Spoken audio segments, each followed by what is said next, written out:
This is the true life account of Joseph Corallo from the time he was born to the final days of his life. The painting of the great master painter is almost completed, and soon the true picture of life will amazingly start to emerge and slowly take form. After a few more final strokes are put into place on the canvas of anything is possible, out of nowhere suddenly a magic world begins to appear. What at first looked like a painful flood of tears, suddenly has become a river of living water, and what seemed to be like a ravine of sadness is sprouting into a mountain of pure joy. The burning fire that I thought would devour me up are the very flames needed to purify my soul. The strong winds of adversity have done me more good than harm. The powerful tornadoes of darkness have forced me to call upon my God to save me. All souls coming into this world have a destiny to fulfill. It seems that mine is about to be accomplished in leaving you with my final gift, a book of a life full of miracles and a life full of love to be remembered for years to come. The stories that you are about to read in this book are my signature. I have lived an extraordinary, wonderful life, in a world where miracles are possible and where God is not dead. The years of rebellion and salvation. The year 1977, during the time of the hippies' rebellion that began in California, USA, and then spread throughout Europe. Just after my 18th birthday in Italy, I decided to join a controversial religious youth movement, and the reason at first was because I thought it would be fun, and I would be able to make lots of friends and meet beautiful girls. What would you expect from an 18-year-old male? I was looking for love just like any other normal human being was. 3 years later in 1980, I decided to go as a missionary overseas, where I met my wife, and together we lived happily in the hippie communities of Jesus people for about 15 more years. In the year 1993, after the birth of our 3 children, 2 born on the field and 1 in Canada, my wife and I no longer felt the need to stay with this or any other group, so we left the movement and went off on our own to take care of our little family unit. Everything I was taught back then, during those 15 years, by my teachers was eye-opening and positive for me. The people I lived with were exceptionally wonderful in every way, and in time I developed deep admiration and respect for each one of them. Contrary to what people may think as being good or bad, I know now that all things work together for good for those who love the Lord. So before judging what is right or wrong, wait and see what the end of the story will be. It's easy to say I told you so, but imagine for a moment that if any older person would prevent young people from making their own choices and stop them from what he considers to be a mistake, all he's really doing is robbing young souls from acquiring wisdom from having those most needed experiences. I look back now and remember the choices I made in my youth. I am glad to see that I did things my way and not someone else's way. If I had never done any of the things that I did at my young age, just because someone thought it was too risky, illogical, irrational, and irresponsible of me, I would have missed the best time of my life, and probably would never have fallen in love either. Some things in life are created naturally beautiful, while some other things are made beautiful after many trials and tests. Please understand that the intention of this book is not to address the misconceptions, suspicions, and rumors that some of you may have concerning any specific group of people, faiths, or denominations. Yes, some of the things that you may have heard may be true, other things probably not. There are good people and bad people in this world, and that's a fact. There are people who will always speak the truth, and there are people who will always tell lies. People who hate, and people who love. Which one are you? My first memory. I must not have been more than 7 months old when I remember receiving my first toy from my parents. It was a wooden tablet, with 12 colorful wooden spikes and a wooden hammer. The idea was to bang the wood spikes all the way down with the hammer, and then turn it over and do the same thing from the other side. I remember going at it for hours, always playing with this toy. Adults often think that at this age kids won't remember much of what is happening to them, but I have a vivid recollection of much that happened during my childhood, even from the time I started crawling on the floor. For instance, I remember living in a house with a large courtyard, and I would be crawling all over the place on my bare knees. I remember some of my birthdays too, and Christmas spent with my family, and all the times they brought me to the beach, which were all memorable experiences for me. My first day at school, my mom had bought me a new pair of rubber shoes, and she washed me clean, dressed me up, and made me all beautiful for my first day of school, but something unexpected happened that day. After school was over and it was time for me to go home, suddenly it started pouring rain and the streets were flooded with water. There was thunder and lightning at the same time, and I got very scared. The house where we lived was no more than 300 meters away, and I could easily find it myself by walking. What I did not expect was that new pair of shoes that my mom had gotten for me would make me fall down whenever the floor was wet. No matter how many times I tried to get up, I kept slipping and falling on my butt. The rubber on the bottom of my shoes had some kind of chemical reaction when touching water, making it super slippery and hard to walk. I didn't know what else to do, but stay put and cry nonstop. The rain was still pouring down on me very hard. I wasn't smart enough to realize that my shoes were the problem, otherwise I would have taken them off and walked home. I must have thought that there was something wrong with my feet or the rain, so I cried, and I cried still sitting like a baby duck with no one to help me. I don't know if anyone saw what was happening, because everyone was running to get away from the heavy rain, and I was left all alone in fear and desperation that I would never get home. I understand now that God's angels must have been watching over me, so that one day I would remember His great love for me.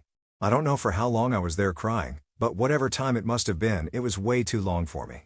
When God hears a baby's heart cry, all the angels in heaven wake up and want to get into action.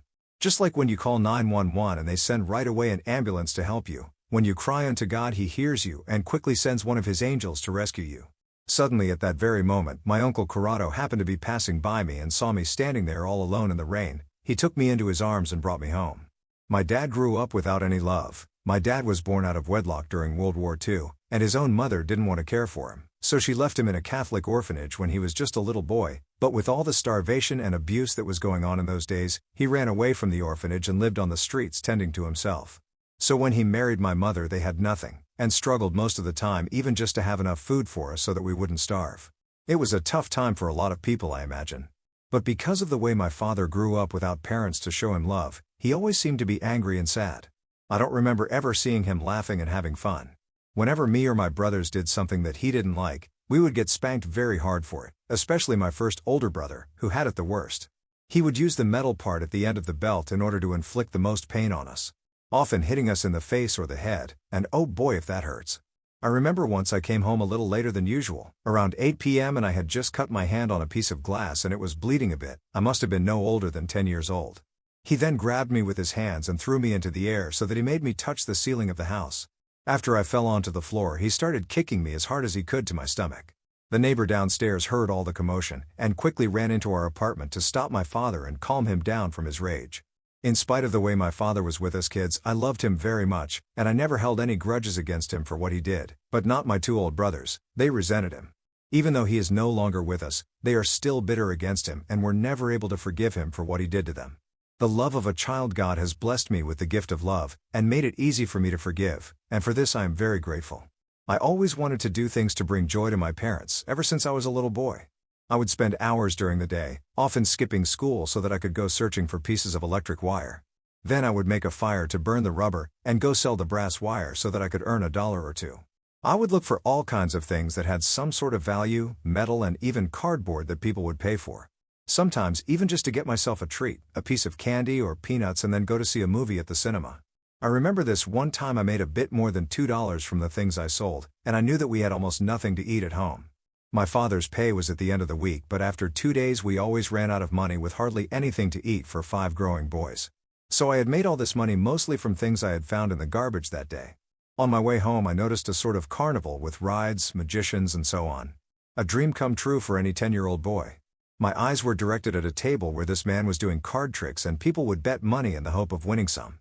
I was just too young and innocent back then to understand that people would actually cheat at those games, and you can never win against these people. But with the purest faith of a child I prayed with all my heart. I said, "Please Jesus, let me win so that I can bring all this money to my mom." I put on the table all that I had. There were few other people playing too. The man turned over his cards and I won. He then pays me off, puts my winnings onto the table, and before he comes to realize what had just happened, I grab every penny and I run as fast as I could, leaving that man with his mouth wide open. I arrived home so excited to see the reaction of my mother when I dumped all the money onto the table. She exclaimed, "What happened? Where did you get all this money?" The joy I felt at that moment is something that I can never forget. That's probably one of the reasons why I always felt that God loved me. I knew without a doubt that He's a good God, and so I wanted to be good too, and I always knew what it was that He expected for me to do. On the other hand, I also had this strong feeling inside of me that if I found myself in any trouble, He would intervene to make sure I would be okay, and that was the best feeling I had as growing up. God's little boy. I was God's happy little boy, and I needed no proof to believe that He loved me, because from the moment I woke up in the morning until the time I would go to sleep at night, His love covered me like a blanket. If I remember anything from my childhood, it is the strong faith I had in God. I loved the Lord and depended on Him as far back as I can remember. I was raised a Catholic in Italy, and I was told that I could go to church and find God there and pray to Him there and learn about Him from the priest. I often wandered around in God's creation, spending hours of my time walking through beautiful fields with gorgeous flowers of so many different colors, chasing butterflies, looking at the birds and watching the sunset near the ocean, and I felt God's presence everywhere through the beauty and the perfection of His creation. I began to understand God's love for me, and I believed I was part of a big plan, but I came to realize that it was up to me to find out the plan. I pictured God as very loving and caring, and I could never understand why some people would portray God as someone mean, who liked to punish people and send them to hell. I remember clearly one time when I went to confession. It had been quite some time since I had gone, and I never felt too comfortable telling all my secrets to the priest, but at the time I thought it was something I had to do, and everyone I knew was doing it. I started by telling the priest some of the usual bad things kids do. I lied, I cheated, I swore, etc. Then he asked me a couple of questions. He wanted to know if I ever prayed, and I said no because I assumed he meant praying the traditional way. He really got mad at me. He called me an animal, and said that God was very angry with me. He told me to go on my knees and say 10 Hail Marys to pacify God. I didn't know the words to Hail Mary, so I copied the people beside me and mumbled half of it, and I never went to another confession again. I did continue to go to church sometimes though, but it seemed like they wanted me to believe that God was always looking over my shoulder with a big stick in his hand ready to hit me every time I did something wrong. But I chose to believe in God in my own way. When a problem would arise, and I didn't know what to do about it, I would seek his help, and amazingly, my prayers were answered. I would ask for the heavy rain and lightning and thunder to stop so that I could go home, and moments after I prayed, the skies would clear, and I would joyfully thank God for listening to me. I didn't try to understand how prayer worked, all I knew was that it did, and that was enough for me. Those kinds of experiences really increased my faith. One day after coming home from school, I found my home filled with sadness. My mother was crying, and she gathered all 6 of us children into a room where my father was seriously ill. My father was telling us goodbye because he didn't think he would survive. There were a lot of tears and sadness in the house. I couldn't stand to be there anymore, so I went outside and started to run.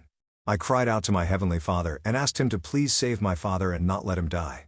My father ended up making it to the hospital and was operated on, and he lived until he was 78 years old. Another time I was playing football near a tall church building, when I heard a huge noise behind me like a big explosion.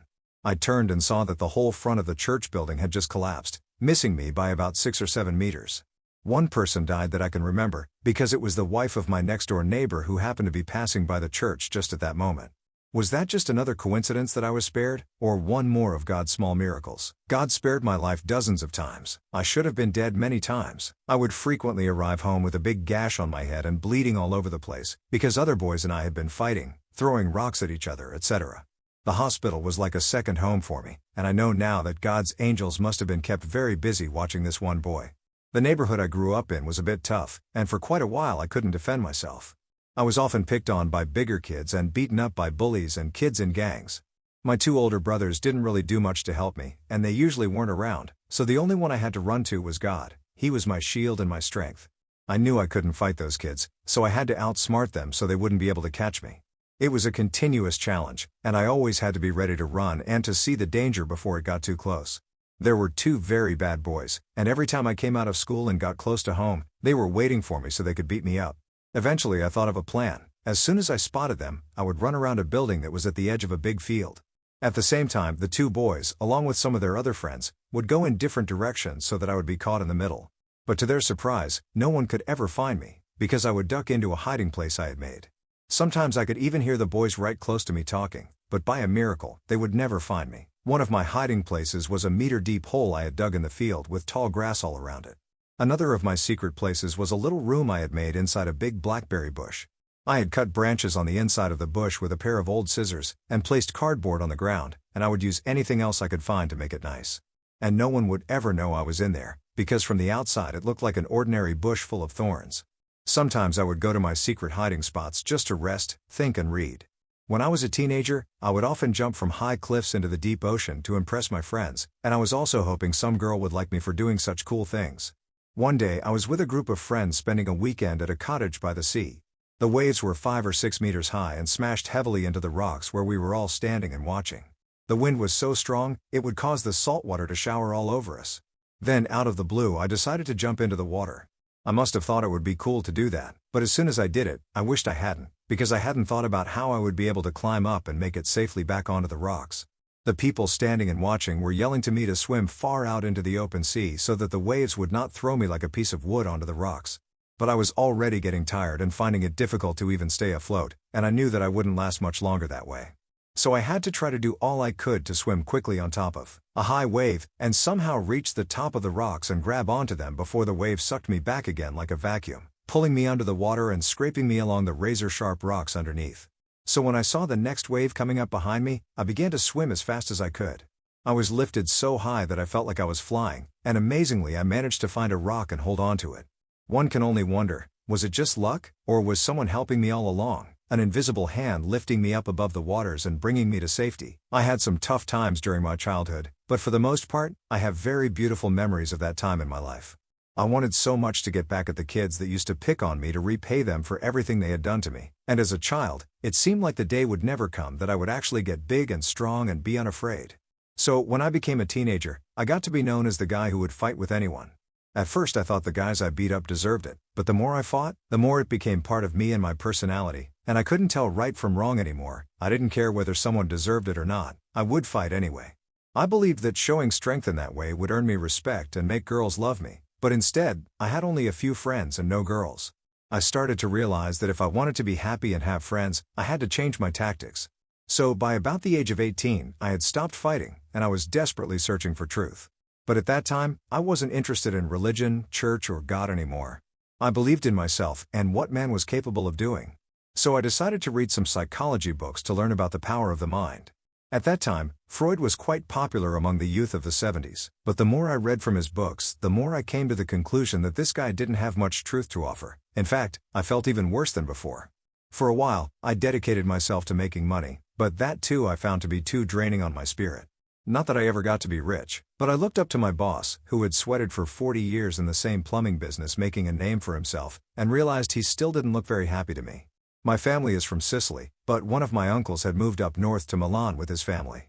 One time he came down for a visit, and he was talking so much about life in the north, and how easy it was to find jobs and all the money we could be making there, etc., etc. So, 2 weeks later, both my father and I quit our jobs. I'd been working since I was 14, and we moved to Milan. We were planning on setting things up so my mother and the rest of the family could follow later. We stayed with my uncle at first, and we both got jobs right away. It was hard finding places to rent though, and we couldn't find anywhere we could stay. At that time the government had a housing project that was finished, and they were in the process of assigning apartments to families in need. But it was very hard to get approved, because there were thousands of people on the waiting list. A lot of people would just get tired of waiting and break in and occupy those premises illegally. So my father went and occupied one too, and he phoned my mother and told her to come and join us, because my father was hoping that if the official came and saw a large family, we would have a better chance of being allowed to stay. So my mother and the rest of the family came, but then, a week later, a huge police convoy came up and threw everyone out in the street. Hundreds of people out in the open sky with beds, tables, chairs, and everything all in piles, and no one knew what to do or where to go. I didn't know what to make of it all. Everything looked so hopeless. But then, out of nowhere came some young socialists wanting to help those families in need. I was very touched by their desire to help people. They found us a temporary place where we ended up staying for some time. It was an old abandoned building, but at least we had a roof over our heads. They told us not to worry, that they would do their best to find us a really good place. Then about a month later, a couple of young people, accompanied by a police officer, came to see us. We were once again filled with fear, thinking that they had come to kick us out, but instead, they announced that we had been accepted by the government as a family in need, and they were giving us a brand new 4-bedroom apartment, all for free. We were speechless and very grateful. Think of that, now we were set up, and with both of us working, we could really make a lot of money. But God had a completely different plan. I wanted to know more about those people and why they were doing what they did, so I went to some of the communist meetings and listened to their ideas, and I thought to myself, maybe this is what I have been looking for. This may be the answer that will give meaning and direction to my life. I liked the idea of sharing the wealth equally, but what I realized later was that though there are similarities between communism and Christianity in that respect, what communism really says is, all that you have is mine, and I'm going to take it from you by force, whereas Christianity says, all that is mine is yours, and I'm going to share it with you because I love you and because Jesus loves you. Though I liked a lot of their ideas, I somehow knew in my heart that it wasn't the real truth, but more like a counterfeit of the truth. It was like a copy, and I needed to find the original. Paradise Found. Then one day, I was walking downtown feeling a bit discouraged and lonely and burdened because of the questions that were on my mind, when someone stopped in front of me and handed me a piece of Christian literature and told me that Jesus loved me. It had never happened to me before that someone talked to me about God on the street, far away from a church building, so I felt sorry for the girl, thinking that something might be wrong with her head. She was sweet though, and before I left, she took a piece of paper and quickly wrote something and gave it to me. I was a bit curious to know what she wrote, and it turned out to be an address. I asked her what it was for, and she replied that I could come and visit if I wanted to. To be nice, I took it and said thank you, but I had no intention of ever visiting, and after I made sure she wasn't looking, I threw the piece of paper away. God was the last thing on my mind at that time. I felt that religion and church were for people who were weak, and I thought that if I wanted to become somebody important and rich, I had to believe in myself and work hard at it. In my opinion, the days of miracles were long gone. I convinced myself that the little miracles that happened to me when I was a kid were all coincidences. I thought that I myself had thought up all the great ideas I had, and that I must have been very smart back then. But this proves that even when we turn our back on God for a time, He still faces us with open arms. And strangely, I had walked so far away only to end up where my journey had begun. What happened later I can't explain other than to say that I believe it was divine intervention. A few weeks after that, 2 of my cousins and I found ourselves on the outskirts of town looking for a place to go dancing, but we ended up just wandering around, so we soon got tired of walking, and were about to call it a night and go home, when we heard some music and singing. It didn't sound much like disco music, but we decided to check it out anyway and see what it was all about. It turns out they were gospel songs, and it was a Christian coffee house. We went inside and were warmly received, and though I found it very interesting, my cousins didn't share the same opinion as me, so before long we left. But I made sure to look at their street address, without letting my cousins see me, for fear of being teased by them, because I wanted to go back when I was alone. The strange thing was that as I looked at the address, I immediately remembered that it was the same address that the Christian girl had given me weeks before. Now I really wanted to go there and meet them again, but the only problem was that I was very shy. I managed to get to their doorstep, but I was too fearful to go in. The door was open, but I would go up and down the street trying to get enough courage to take this enormous step. It may seem a bit funny now, but I can tell you it wasn't funny then. I would peek in a little to see if anyone would encourage me to come in. Then, after a while, the girl who had originally given me the piece of literature recognized me. She must have seen me standing there for a while, but it had taken some time for her to finally figure out who I was. After she indicated for me to please come in, I went. It was easier than I thought. Everyone was very friendly, and I felt very comfortable talking with them. But as soon as they started to talk to me about God and Jesus, I decided that I wasn't going to make it easy for them to win me over. I argued, and contradicted everything they told me. When they said God created this beautiful world, I talked about evolution. When they spoke of peace, I spoke of war. When they spoke of love, I spoke of hate. I was quite sure that in a few minutes they would quit trying to talk to me, and I was quite surprised that that never happened. Actually, I really liked everything they told me, but I was too proud to let them know it. But I couldn't help remembering the loving God that I used to believe and trust in but whom I had forgotten about for so many years. But those people I met, with their words of wisdom and love, brought me close to Him once again. At the same time though, because I had always had the impression that God was angry all the time, I was sure that He must be mad at me for having been so rebellious. But when they showed me the verse Romans 3:23, all have sinned, and come short of the glory of God, it made me feel a lot better, because it made me realize that no one is perfect but that God always loves us anyway. Then I knew I was on the right path and would soon find all the answers I was looking for. I had tried different things that I thought would help me, but nothing else had, so I had nothing to lose. I prayed with them that night before leaving, and I asked Jesus to come into my heart and change my life and make me a better person than I was. In those days, I had just turned 19 years, and I felt like I had suddenly grown a pair of wings on my back but didn't know how to fly, yet. I was only a poor country boy who had woken up into the unpredictable world of the big city. I knew very little about life and what people were like. I felt as if someone had blindfolded me and I was walking around not knowing where I was going. I quit going to school at the age of 14 and worked as a plumber for almost 5 years, so I knew very little about what was going on in the world, besides how to be a fighter and install water pipes. I knew in my soul that there must be more in life than just work and making money, something more important between birth and death, an idea perhaps, a purpose that would give meaning and direction to my existence. Seek and you shall find. I had no idea what it was that I was searching for, nor did I know what I wanted in life, but I knew exactly what I didn't want, and that was to have an empty, meaningless life like most of the people I knew had. Life in the big city was a lot different than what I was used to, and since I was new to the place and didn't know many people, I normally kept to myself. At that time in the late 70s it was quite popular in a city like Milan to see strange people with long hair, dressed in funny clothes, standing up on a street corner yelling on top of their voices Jesus loves you, and then preaching about the end of the world. It was the Jesus hippie revolution taking over the entire world. New sects and cults were sprouting up like mushrooms on a rainy day. You could never tell who you would meet next. Each one was doing their best to get you into their fold and join their holy crusade. For me it was a novelty, for never before in my life I had seen such spectacles. fascinating and intriguing, and I couldn't help but wonder what all that fuss was about. I wanted to know more about those people because I could not understand the things they were speaking of, so I drew closer, hoping that maybe someone would come and talk with me a bit. Educated, bright, intelligent people, who seem to have found solutions to the problems we all face even today. In renouncing the selfish materialistic life that we all have been taught to live, and by seeking first the kingdom and righteousness of God, to do unto others, as you would want others to do unto you, was the best proposition that anyone has ever made to humanity. Jesus' words were a very heavy pill for me to swallow, to simply live without a regular paying job, but to entirely depend on faith alone, and rely on God's providence that He somehow would take care of me and provide for my needs, was more than I could bear. I just didn't think that I could do it, for even though I believed and loved God, my faith wasn't strong enough yet.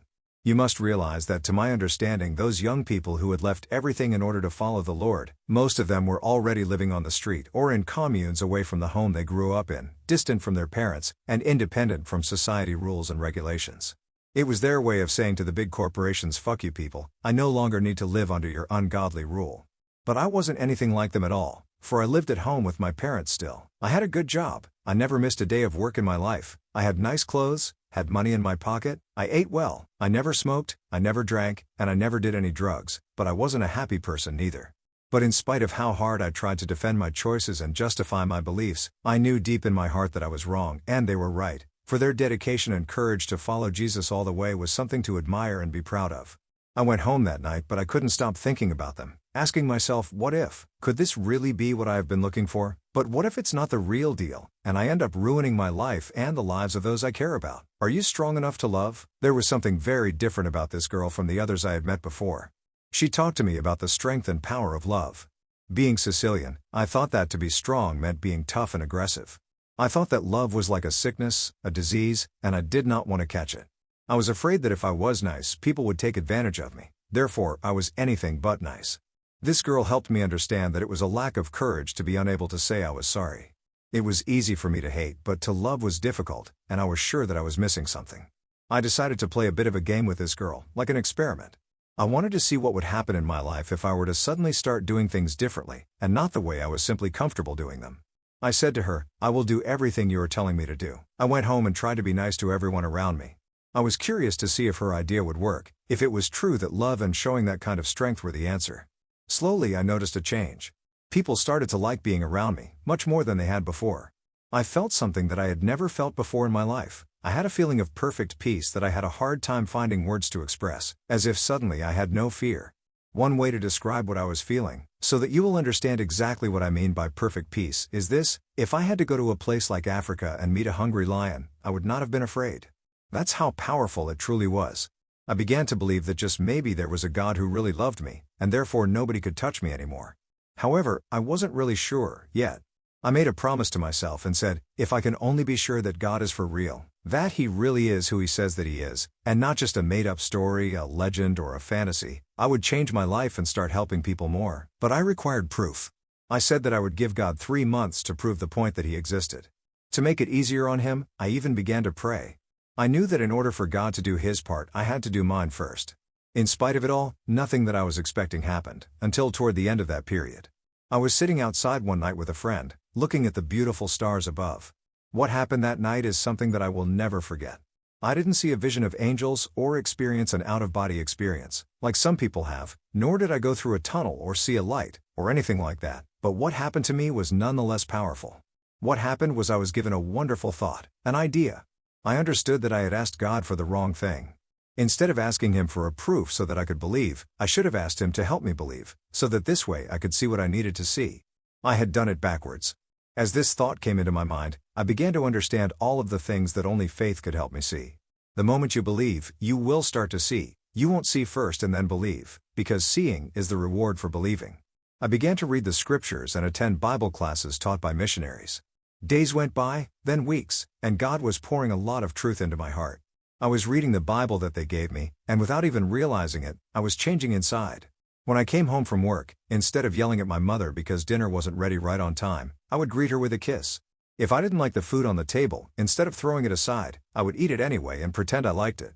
Well, you can imagine how shocked my mother was by this change. For me to try to help clean the house was unheard of. To make a mess of it, yes. If I had 20 pairs of pants, I would take them all out and try them on. If I had 20 sweaters, I would do the same, spending a lot of time looking at myself in the mirror and convincing myself I was handsome.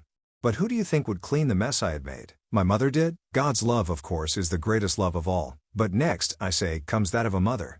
I feel so ashamed now and so sorry for having behaved in such a way towards my mother. What a lovely spirit she had, always caring, never complaining no matter what the circumstances were. She always had a smile on her face, always willing to do whatever needed to be done. Never once I remember her doing anything for herself. But it took me this long to see and understand the love and the beauty of a real mother. Not until God opened my eyes and connected me to His Spirit. My mother didn't understand what was happening with me, and I'm not sure I understood it myself. Usually people become afraid of what they don't understand. It scares them, so most people don't even want to discuss it or think about it. But sooner or later I had to break the news to them, so I thought it was better sooner rather than later. I told them that I didn't like the world the way it was, and that with God's help, I was going to change it, starting with myself. I told them that I wasn't interested in making a lot of money anymore, but I desired to love God and help other people instead. Well, I expected a big explosion once I explained my situation, and sure enough there was. My father almost went crazy because of it, and I was afraid he would even get violent over the matter. My father had never been a reasonable man, and I could never discuss things with him without him getting angry at me, so I felt really alone in this, except for God and my new friends. Things became very uncomfortable for me at home, and I didn't know exactly what to do, because when I was with them, I had to do things their way. Legally, I was an adult, so according to the law I could leave home, but that goes against Italian culture, where we were taught to respect our parents' wishes and to take care of them. I really loved my family and appreciated everything they did for me, and the last thing I wanted to do was hurt them. But I couldn't ignore what I was experiencing, and I was confident that it would give new meaning and real purpose and direction to my life. I eventually decided I had no choice but to leave my parents and the life I was used to. One morning I woke up and decided this was the day my life would change. I packed a few clothes and informed my mother that I was about to leave. My mother started to scream like Italian women usually do, as if someone had just died, and my little brother and sister locked me in the room to prevent me from leaving, but the desire inside of me was so strong that I climbed out the window and let myself out. How could I do such a thing? My family was completely crushed. I was crushed, starting doubting myself if perhaps I had made a huge mistake, but I continued walking without looking back, still hearing their moaning. My face was completely covered in tears as I walked away. I remember people looking at me wondering what happened and what made this young man feel this way. I finally arrived where my group of Christian friends were staying, and immediately told them that I wanted to follow Jesus just as they were. They welcomed me with open arms, and even though they had very little food, they were quite happy to share it with me. After that my father was so angry with me for having abandoned them like it was nothing, and because of it he didn't want to stay in Milan anymore, because he felt that Milan had corrupted me. He dropped his job, and they packed their bags and left everything behind, the free house and all. They all went back home to Sicily. They didn't want anything more to do with Milan. Some people couldn't understand why anyone would leave such a treasure as we had there, the house and all. But I understand now. You see, the following year my cousin, who also lived in Milan, one of the ones I used to go dancing with, was found dead in the street of a drug overdose at 18 years old. As I remember it, he was a good kid and never had a problem with drugs, but the big city corrupted him, like so many other good kids. So even though it must have looked like a big loss for our family to have left it all behind, to have stayed could have cost them in other ways. I remained in Milan and continued my walk of faith. Knowing Jesus intimately and personally gave me so much joy and love that it is hard to put it into words. It seemed like I was in love with the entire world, and for the first time in my life, I felt really free. Not free to do whatever I wanted, but free from all fear. I knew I didn't have to be afraid of anything anymore, because God was with me and He had chosen me to do His work. I had His promises with me, which assured me that He loved me and that He would always care for me no matter what. And since I had made room in my mind and heart for good thoughts and positive ideas to come in, amazingly, little by little, my negative thoughts started to disappear. When you let the light in, the darkness will flee by itself. I had been reborn spiritually, and I was relearning everything from the beginning, and discovering how to live life doing good, and showing kindness to others, and loving and trusting God. At that time, I wanted very much to do some traveling, and because of my positive outlook, which was the result of my newfound beliefs, all of a sudden, everything seemed so easy to do. I went and saw so many places and talked to so many people and shared my faith with them. I had such wonderful friends, people I knew I could really trust. Later on I heard of a community in Tuscany, and that they were looking for people to work part-time on their farm. So I applied for the position and told them that I was a hard worker, and so I was immediately accepted. There we made wine and olive oil and raised livestock. They also had the place set up as a retreat center for missionaries and volunteer workers, who would come to get some rest and quiet time before returning to their work in the big and noisy cities. I was allowed to work on the farm part-time while also studying the Bible and talking to the other guests and learning whatever I could from them. On that farm, I was happier than I had ever been in my life. Being there helped me to build a strong, solid foundation of faith and a true understanding of God's love.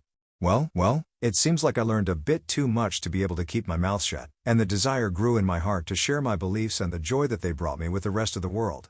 There was a new young man that had just come to the farm. Paulo was his name. He had been a heroin addict in the past, but had decided to stop and get clean, promising to live a new life for Christ. He was a skinny fellow because of drug abuse and poor diet, I supposed, but it didn't take too long with all the good food that we were cultivating on the farm, the fresh veggies, and the many varieties of fruits growing in many trees, that in no time he started to look more and more like a human being with meat in his bones. We became very good friends. Paulo and I, he was quite a charming guy, and girls were attracted to his looks like a magnet somehow. We went on short mission trips together in order to spread the message and sell religious material and try to help contribute financially to the commune. I liked it a lot, traveling by hitchhiking all over the country and telling everyone of the good news that Jesus is the one. There are so many great stories to tell, but this one is very special, called The Teeth Lost at Sea. We arrived late in the day on the coast of Liguria, near Genoa. We had our preferred methods of operating in order to be more effective, so it was more like a routine checklist for us. I was a bit older than Paulo in the faith, and had the privilege to guide and support him the best I knew how. The first thing we normally did when arriving at a new place or town was to pray for God's guidance to help us find a kind person who was willing to watch over our bags for the day until we found lodging. We didn't have much money with us to spend in hotel rooms, so we waited for God to do miracles while we went around the town preaching the gospel. Occasionally we met with hotels and restaurant managers, explain our beliefs and great desire to make the world a better place, and as we got really excited in telling them of our own personal experience with God, they would usually get excited too, and would often offer us a free meal or invite us to stay at their hotel for a night or two. Sometimes we would meet young people on the street who would invite us to stay at their place, or would suggest to us where to go, like a church or monastery on the edges of town. God helped us in so many ways that it's impossible to describe everything He did. But this was a special place, in the middle of a hot summer. We entered a small bar and had a small sandwich to eat. We asked the owner if it was okay for us to leave our 2 backpacks at his place until we could look around to find a place to stay, and he agreed. We asked until what time the bar stayed open to make sure we would come before closing time. So here we are in a place where we have never been, cheering happily and free as a bird. We decided to take a walk near the beach. We Italians call it lungomare, and to no surprise, it did not take much time for Paolo to be surrounded by a group of people wanting to listen to him, mostly girls of course. Where else do you see someone with his good looks? I was standing by his side, ready to help if I noticed he had a hard time answering a question, but he did quite all right by himself most of the time. We were invited to have a simple meal with one of the listeners who was a very religious man and wanted to discuss more regarding our faith. After eating and talking for about an hour, we realized it was time to leave because it was getting a bit late and starting to worry about our bags. We got the bags and thanked the bar owner for doing this big favor for us. It must have been around 9 p.m. now and we had not found a place to sleep yet, but that was all right, as something would always come up. As we walked along the lungomare, we noticed a middle-aged man with a big smile on his face selling huge watermelons. We then went directly to him and introduced ourselves, asking if he could spare a watermelon for 2 hungry growing pilgrims. He quickly took one, slapped it on both sides and gave it to us. Here you go, enjoy it. What a blast, and what scenery. We felt like royalty. We sat down, splitting the melon in half, and began taking huge bites while facing the beautiful sea in front of us, admiring the beauty of waves as the moonlight caused the waters below to rise and splash in the air. Why not go for a swim? Paolo suggested. Sure, let's go. We went down the stairs and into the sand to find ourselves a nice spot to swim. It was my first time swimming at night. It was amazing, like 2 little boys playing and having fun, jumping like 2 dolphins without a worry in the world. After we had enough of the swim, we came out and dried ourselves. Finally, the thought came into our young minds that we didn't have a place to sleep yet, and it would be wonderful if we could solve this problem before the night was over. I looked under my feet, and suddenly a great idea came into my mind. Why not here under the stars, on the soft bed of the golden sand? Marvelous. Problem solved. We took our sleeping bag out, lay it down flat on the sand and started counting the stars. We didn't sleep for too long. The warm rays woke us up and it was time to go. The sea looked amazing and very still, not even one wave in sight, so we decided to go for a little swim before heading out to a new place. Paolo and I were fairly good swimmers, but something quite unexpected happened soon after. We must have been swimming about 100 meters offshore to the point where our feet no longer touched the bottom of the sea, and as Paolo was diving down to try to touch the sandy bottom of the sea, his teeth came out. He surfaced and I noticed that his front teeth were gone. I had no idea that he was wearing dentures, and somehow it just slipped out of his mouth. Both of us tried diving again and again, but to no avail. We just could not see down there clearly enough. It was hopeless, the teeth were lost at sea. But no matter what, Paolo refused to give up and was determined to find his teeth. I could easily understand why. Now both of us had been out there for more than 20 minutes and we were beginning to get tired, so I was trying to convince Paolo to accept that they were lost and that we should go back to shore. He agreed, but as we came out of the water he changed his mind and wanted to go back and find his teeth, this time with a boat. We noticed that there was a fisherman nearby who was just returning from his fishing trip, sorting his tools and getting ready to leave. Paolo stopped him, explaining what had just happened, and begged the man to take us back to the sea to help us look for his teeth. The fisherman didn't seem too fond of the idea, and thought it was a crazy idea to look for teeth in the middle of the sea. He had a hard time finding even one fish. Imagine finding 3 tiny teeth. They argued and argued. Paolo, now with tears in his eyes, begged the fisherman not to leave and give us a chance. The fisherman was moved to compassion and finally decided to help us. We got into the boat and tried to remember more or less where the place was. I had no idea what we were doing. It looked ridiculous in a way, but Paolo's faith was strong and he kept looking for them as long as he could. Suddenly I heard a big noise behind me, and Paolo was gone. What happened? Did he fall out of the boat? I looked quickly to see where he could be, and suddenly he surfaced out of the sea shouting with the teeth in one hand, "I found it! I found it! I found it!" The fisherman and I were dumbfounded. How could this be? Prayer for the underworld souls. One night, Paolo and I, while on the road, found ourselves on the hillside of a little town searching for lodging. It was quite late because we were traveling from far away by hitchhiking. In the 70s it was a common and easy way to travel. It was quite late, I remember past 11 p.m., and as we walked, we noticed several lights far in the distance on the hills approximately a couple of miles away.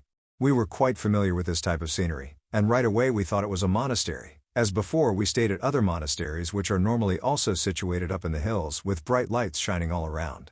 We were very excited at the idea of going there, because they are usually very humble and compassionate. Even though we knew that they were probably all asleep already, but that didn't stop us from trying. By the time we reached the top it was past 12 o'clock, and with a shocking surprise, we discovered that it wasn't a monastery at all, but a cemetery instead. That's right, a graveyard full of dead bodies. In the early days when I didn't have Jesus in my heart, and if I found myself in this situation I would have died of a heart attack. The idea of being in a cemetery at midnight would have reminded me of horror movies and ghost stories, and vampires, which would have paralyzed my soul in one instant. But now I was a new creature in Christ and had no fear of spirits, demons, or the devil. Jesus was my sword, and the Holy Spirit was my shield.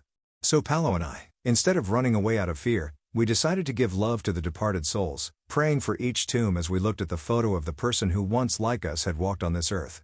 Some had been taken so young, but everyone looked so beautiful, moving us into tears as we prayed for their souls to be set free and find salvation through the Lord's mercy.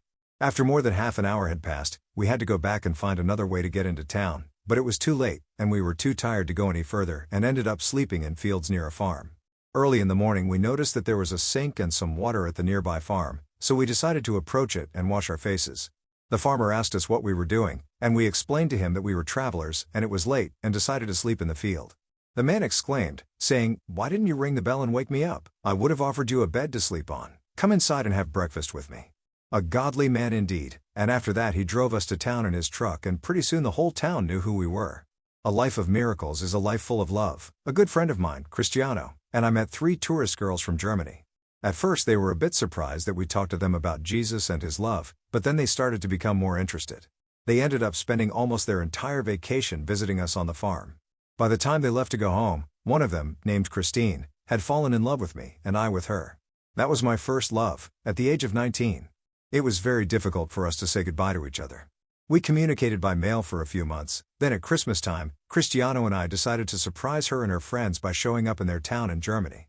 At that time, you needed a special visa stamp to cross the border in Europe, because in Italy it was mandatory for men to do a year of military service before you were allowed to travel outside the country, and since I hadn't done my military service yet, I knew it was almost impossible that the government would give that visa stamp to go to Germany. The office where I applied for my visa didn't know why I hadn't done my service yet, because I was already past the age when a person is usually called. I don't know why they never called me, but I guess somehow they had forgotten about me. So the visa officer refused to give me the visa, and told me to contact the army in the town where I was born as soon as possible. There was only one thing on my mind at that moment, and that was to see my girlfriend as soon as possible, so I decided that when I went to the military base, I would ask them for special permission to get an immediate visa. I went to the base in Sicily, but they told me I had to go where my current residence was, which was Florence. By this time, I wasn't the shy guy I used to be. My spiritual experience had changed me into a bold lion. So I walked into the army base and asked to see a captain. The soldier that I was talking to asked me what my reason was for wanting to see a captain. I explained to the soldier how badly in love I was with this girl, and I could not wait one more day to see her, so I had to see the captain to give me approval in writing for me to leave the country for a week. I didn't know what to expect from this soldier after I gave him my reasons. It looked for a moment like he was just turning me away, but then I noticed a little smirk on his face that he was trying to hide from me, and he said, "Sure, wait a minute." Then he went and talked to some other soldiers nearby, and everyone started cracking up laughing. They asked me what the girl looked like, and I began to describe to them how beautiful she was. I realized that they wanted to get a good laugh out of the whole situation, but I didn't care. I figured that if being humbled would give me a chance to get what I wanted, it was worth it. So I met the lieutenant first and explained my situation, and of course all the people who were nearby were still laughing. The lieutenant sent me to the captain, saying it was he who could decide about the visa. Again I gave my little speech to the captain. By then I really knew it by heart, and even though the other guys were laughing before I even began to say a word to him, I think that they were also touched by my desire and insistence on accomplishing my mission. At least the captain looked a bit more serious than the other guys I had talked to, and it seemed like he was really going to help me, but in order to do so, he had to get the approval of a colonel. So all of a sudden no one was laughing anymore. Things were going in the right direction. The colonel really liked me, and he gave me permission to get the visa. I said thank you and shook his hand, and I said thank you everyone, and shook everyone else's hand too. Then I caught the first train going to Germany. Faith has taught me that anything is possible if I believe. Life gives us a chance to see for ourselves that miracles do happen every day. After I went and did my military service, I saw it as an opportunity to get some spiritual rest and time for myself to read and study the Bible some more. People would see me reading this big book and would ask me questions. I was very proud of my faith, because I knew that God had the answers everyone was looking for. There were about 30 soldiers sleeping in the same dormitory as me, and often someone would ask me to say a prayer out loud before we went to sleep. Some of the soldiers would ridicule me, but many came to respect me. One night, a group of the guys came back late from a party, and almost all of them were very sick and throwing up. One of them came and got me out of bed and said, "Please Joseph, come. We need you to do something to help us." I said, "What do you want me to do? I'm not a doctor." And he said, "Pray for us. Ask Jesus to help us." So I prayed for them, one after the other, for their healing, and one by one they all fell asleep. My life in the army. One early morning our squad went for a routine exercise to do a little shooting and throwing some grenades to hit a 30-yard target. The captain promised that whoever would hit the flag with a grenade would get 5 days home vacation. So one by one each soldier threw their grenade and wouldn't even come close to hitting the flag. I thought to myself, what's wrong with these people? Why can't they hit the dumb flag? And then came my turn. I was sure that I couldn't miss it even if I tried to. You see, like I told you yearly in my story, I learned to throw rocks the moment I learned how to walk. I was breaking streetlights and sometimes people's heads too, so I knew it would be easy for me to hit the target. But to add a bit more suspense I exclaimed out loud so that everyone could hear me. "Let the love of my life be my strength and guide my hand." I launched the grenade, and to everyone's surprise I did not hit the flag, but instead I hit a nearby rock. The rock flew up in the air and happened to knock the flag down. Nobody could believe what had just occurred. What are the chances of something like that to happen? That night I packed my bag, and in the morning I took the train to go visit my friend in Bari, which is in the south of Italy. The train ride was about 12 hours. Now that I am older, as I think about it, I realize that this was one of the craziest things I have ever done in my life. You see, I knew my friend from the time when he was living at the farm in Tuscany. Then I had heard that the place had closed down and he had moved to Bari, but I didn't have his home address nor his home phone number to find him, but I decided to go anyway, believing that I would see him somewhere when I got in town. How crazy is that? Bari is a large city of 200,000 inhabitants spreading all the way to the countryside. How in heaven could I find my friend if I have no clues as to where he lives? But something inside of me was telling me not to worry about it and that I would find him. It must have been so, otherwise I don't think I would have gotten on that train to go looking for him. So, finally after a long ride, I arrived at the central station of Bari. I deposited my bag into a locker and started looking around for my friend to see where he could be, and there was no sign of him anywhere. Surprised? My search had only begun, so I got the idea to get on a bus.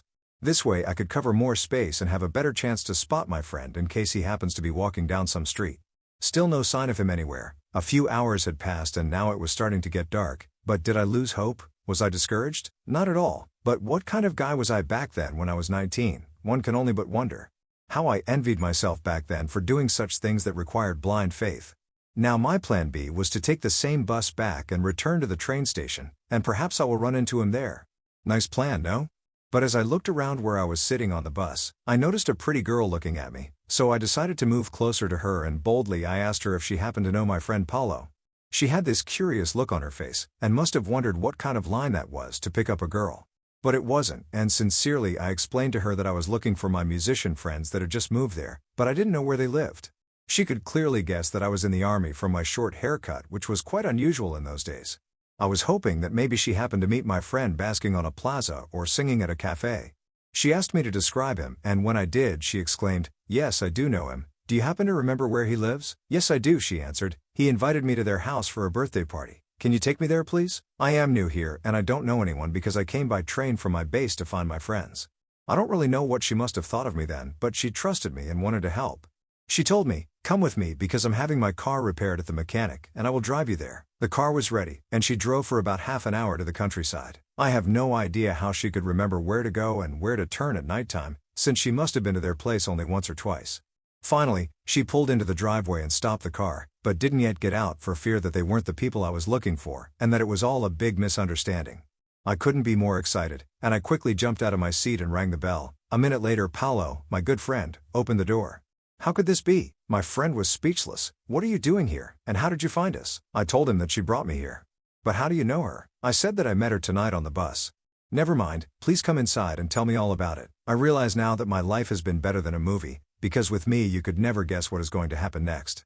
That is why I'm writing this book, because everything that has happened in my life is proof that something big and powerful watches over us. Everything didn't always go smoothly though. There was one guy who would come by challenging and threatening me, saying that he would beat me and do this and that to me while I was sleeping. He never actually touched me. He would just threaten me like a devil. One time it got so bad that I just wanted to punch him and let him have it once and for all, but the Lord helped me to control myself. I didn't feel the kind of anger I used to have in the past. But the next time this guy started doing his usual tricks, another guy from my dormitory approached us, and he looked the guy straight in the eyes and said, "This is the last time you come here. If you ever come again, then you'd better watch out," and I never saw the guy again. So God took care of me. One time I was on a guarding post all night long, and my job was to stay alert and make sure that no one would trespass through. At sunrise, I spotted the captain in his jeep driving past the premises that I was supposed to guard, but I did nothing to stop him, since I knew who he was. He then got out of the car and started to yell at me, saying that I was in great trouble for failing to do my duty. I confessed, it worried me a little, wondering what will happen to me. The captain seemed pretty upset that morning. The next day, I was requested to go into the captain's office, who would deliver me the news of what the punishment was going to be. With a cold tone in his voice, he commanded me to clean all the toilets of the section of the base I was staying in. Nobody liked to clean toilets at the base, because they were filthy and disgusting to look at. The tiles were supposed to be white, but they looked black from all the filth that had accumulated over time. I had no choice but to do it, for I knew all eyes were on me from then on. I got all prepared with my cleaning supplies, soap, scrubber, toothbrush, bleach, rags, and even ammonia too. One by one I scrubbed each toilet and wall around it as if it was the very temple of God, and by the time I was finished, it all shined like the stars in the universe. I didn't even stop to have lunch that day. I just wanted to finish the job while the inspiration lasted. The next morning, every soldier knew about the toilets and how clean they were, and talked about it among themselves, whispers by whispers all the way into the captain's ears. Again I was called to go to his office. The captain asked me to sit down, asking me a simple question. "Why did you do it? It was supposed to be a punishment, but instead you did a great job." Why? I don't know why I did it really. All I know is that we should always do our best in life when asked to do something. Later on I received a promotion, and I was sent to work as a barman helper in a military restaurant for the officials of the district. It was a recreational place where officers and family members would often have parties and dance on weekends. There I was able to have a lot more free time and even take the weekends off sometimes. It didn't even feel like I was serving in the army anymore, and that was all right with me. After I finished my military service, I wasn't sure exactly what to do. My heart's desire was to do something to help other people and become a missionary, but it wasn't an easy decision to make. I wasn't 100% sure I had the courage and strength to actually do it. One day, while working at my job, for a moment I passed out, and the strangest thing happened to me. I saw a vision of a building's roof collapsing, and then I saw my father in a hospital bed asking for me, calling my name over and over, Joseph, Joseph." The whole thing lasted only a few seconds, but that same day, I received a phone call from my mother urging me to please come home because my father had been in an accident and was seriously hurt. So I packed a few things and was on my way home. Joseph and the Angry Dogs. Since being on my own, I had learned to hitchhike everywhere. I knew all the good spots in the country to be able to get a quick ride. I was the king of the road back then. I was living again in Tuscany when this happened. I got a ride with a professional gambler who eagerly stopped to give me a lift, in the hope that I would keep him from falling asleep. Apparently he had been awake all night playing cards and from time to time his eyes would close. Pretty scary thing. I didn't know what to do being so young and naive, thinking that all would be fine. He refused to take a break and wanted to get home as fast as possible, so he kept driving. I would keep on talking in order to help him stay awake, but it was more than 14 hours of driving, so after some time, I ran out of things to say. It was an amazing thing that I got this ride, because this man happened to be going about 50 kilometers away from my parents' home.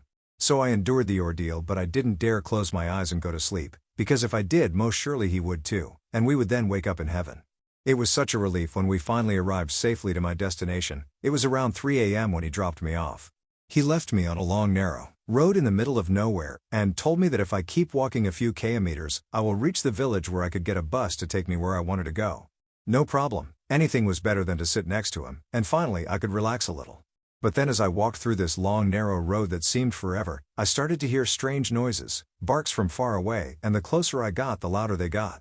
I couldn't make sense of what it was. Fortunately for me it was a full moon so I could see a bit of what was ahead of me. Now the barks became loud and clear, and it was a pack of wild dogs who seemed very angry as I dared to enter their territory. I grew up in those parts, and I knew that you don't take chances with wild dogs or go near them for any reason. They are unpredictable and dangerous, ready to attack at any moment. The safest thing for me to do was to try to find a way around them, but I saw no alternative. It was either wait until the morning sun rose or keep on walking. The risks were enormous, but so was the opportunity to find out if God was real and prevent those angry dogs from attacking me. I prayed and asked Jesus to take away the fear from me and give me courage, and to let those animals know that I pose no threat to them. So here we go. I came closer and closer, and I began to see their faces and their teeth. There must have been 5 or 6 dogs barking loudly and coming towards me. These weren't ordinary dogs. I could clearly see evil in their eyes, as they tried to scare me with their pointed teeth, saliva dripping from their mouths. Suddenly they surrounded me in a circle, but I kept turning, and so did they. I was afraid that one of them may be waiting for the right opportunity to jump on my back. But with a calm voice I began to speak to them in the language of love. I said, "I love you and Jesus loves you too. You have nothing to fear from me, for I am your friend, and I ask you to please let me pass." It was amazing. I never did anything like this before, talking to animals. And why wasn't I afraid? What happened inside of me? After a little while the dogs decided to stop following me and went on their way. When I got home I was relieved to hear that my father was going to be okay, but I was dumbfounded to hear that what happened to my dad was exactly what I had seen when it passed out. The Lord boosted my faith with that whole experience, and I knew beyond a shadow of a doubt that God was real and alive, and that He could take care of me. So right then and there, I decided I would be a missionary and I was ready to give my life to Him. Previously, I had really loved money, and my greatest ambition in life was to become rich and important. But finding words of truth and learning of a love that is so great meant much more to me than anything the world had to offer. I decided at that point that I would love God with all of my heart, and make acquiring spiritual riches my greatest ambition and desire in life, helping to build a treasure that would last in the hearts of others and in my heart as well. I am grateful beyond words for the life I have lived, for truly I feel that I have received more from life than I could ever deserve. My heart is satisfied, and my soul rejoices because I found my God and Savior. I have discovered that all of the pain and suffering and troubles and hardships we go through in life are not enough to prevent anyone from finding true joy and peace. Life is not bad, and God did not put us here to punish us. On the contrary, life is beautiful. We may have difficulties, but it is like going to school. Our struggles help us to learn in order to enlighten us and get us ready for the next stage. Sometimes I wonder, out of all the people in the world, why me? Why did I happen to discover this great spiritual treasure? I don't know the answer to that question. Perhaps it was only by chance that I happened to be in the right place, at the right time, doing the right thing. Did I choose God, or did God choose me? Going east? Spending a year in the army and by selling educational religious material here and there, enabled me to put some money aside for what would be the greatest adventure of my lifetime. I became a full-time travel salesman on the road for about a year, in order to earn enough money to go overseas on a mission. I joined a friend of mine, Stefano, because he too was looking for this experience, so we both teamed up and visited many places all over Italy, north, south, east and west, trying to gain supporters and sponsors for our missionary work. It was not always easy being on the road for that long. It had its ups and downs, but we were making progress and we were young and full of stamina. Humor was one thing we didn't lack, and we laughed a lot. With this guy Stefano, there was a synchronicity that seemed to be somewhat supernatural. He was originally from the north of Italy and I from the south, and occasionally when he was in one place and I in another, and wanted to meet somewhere in the middle, we would choose a town or a city and agree to meet each other at a certain time and date, and we would always meet there just on time. Well, this may not look like anything supernatural, but the fact is, you see, we would start our journey at 6 a.m. calculating about 8 to 12 hours of travel, but we both were doing hitchhiking from different cities without ever using public transport, so that's what I found very weird and supernatural. Never once was either of us late to a meeting point for more than 15 minutes. The day of departure came early January 1980. We explored several Asian countries before we found the place where we wanted to be: Singapore, Malaysia, Hong Kong, Macau, Philippines. We spent several days to a week in those places. But the Philippines was the place we chose to remain for more than 5 years.